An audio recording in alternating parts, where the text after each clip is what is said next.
K-Flan. Hey, Wef, what are we up to today? Today we're nerding out with running code conditionally in Python. This is the idea that sometimes when we run the program, we're going to run certain lines of code, and other times we're not going to run those lines of code based on whether or not a condition of that code is true.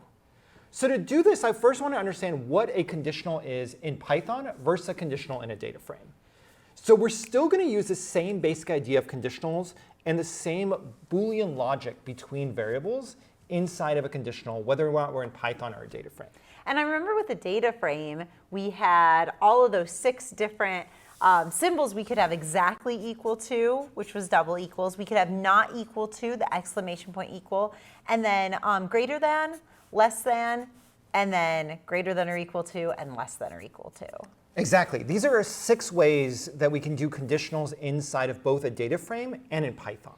Ooh, so how do we do it in Python? In Python, we're going to use this idea of a code block, just like a for loop, to dive into whether or not we're going to run a piece of code by writing the word if, and then writing our conditional and adding a colon after our conditional. And then after that colon, just like in a for loop, we're going to then follow that colon with a block of code that we're only going to run if this condition is true. Generally, how we're going to write most of our conditionals in Python is we're going to check the value of a variable. So for example, I might have the variable x, and I can say if x is exactly equal to 3, then we're going to run the code inside of the if statement block. So I might then say print hi. And this will only run if the variable x is 3. So to do that, we're first going to have to set the variable of x to be 3. Yeah. So if I set x to be 3, then we're going to see this code's going to run. And then I'll have you change it, Karle, to run x equals 4.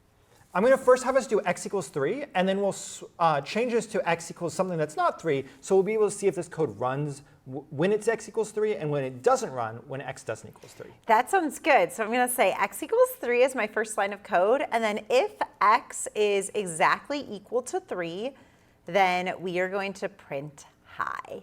And I'm going to run this code, and I end up getting hi as my output. So this is expected because when x is 3, we say if x equals 3, and we go ahead and say print hi when x is 3. If we change x to be 4, we should no longer run print hi because x is no longer exactly equal to 3.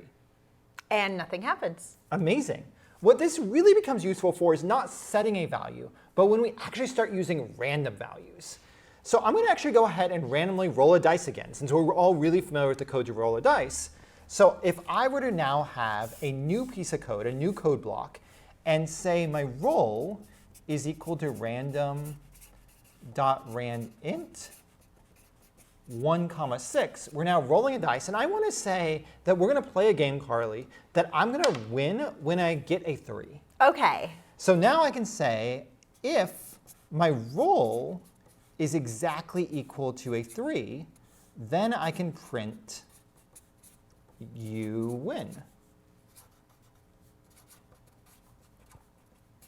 So we'll create this program, and then we'll extend it a little bit more and introduce another control flow logic. Sounds good. So I'm going to say roll is equal to random.randint 1, 6. And then if roll is exactly equal to 3, then we're going to print you won. You win. You win. So the first time you ran it, it's going to randomly create a number between 1 and 3. Did you win the very first time? No. So if we run it again, we'll randomize another number, and we can see how many times it takes to win. Yeah, I did not win on the second time. Not on the third time. Not on the fourth. Not on the fifth. Now I need to just keep going until I win. So one thing you can do is you can do control enter, and I think it will run the code again and again without advancing to the next cell. And this is a useful tool in VS Code to continually run a single line of code again and again without advancing it. Did that work? Control enter? Yeah, it's working, but I'm just not winning. I won. Wow, so 14 times later. Oh my gosh, I think. yeah. Yeah, I got really unlucky. But yes, I ended up winning eventually, so our code does work. So one thing that I think would be really useful is to actually print out something when we didn't win. Yeah, so I don't have to keep running it over and over again. And also the expectation of, did the code even run? Yeah. So a second thing that's often used with an if statement is an else statement. So after an if statement, you can have another control flow block called an else. and the else will only run when the if statement was not true. So to do this, we have else followed by a colon, and after the colon, we have a new block that's going to run whenever the if statement was false. So to do this, I'm going to go ahead and print out that you lost sad face. And this will now print out only when the roll is not 3.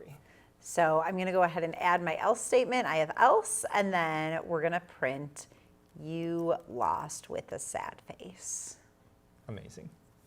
And let's see. I'm going to run the code. Oh, I won. I won on the first time this time. You lost.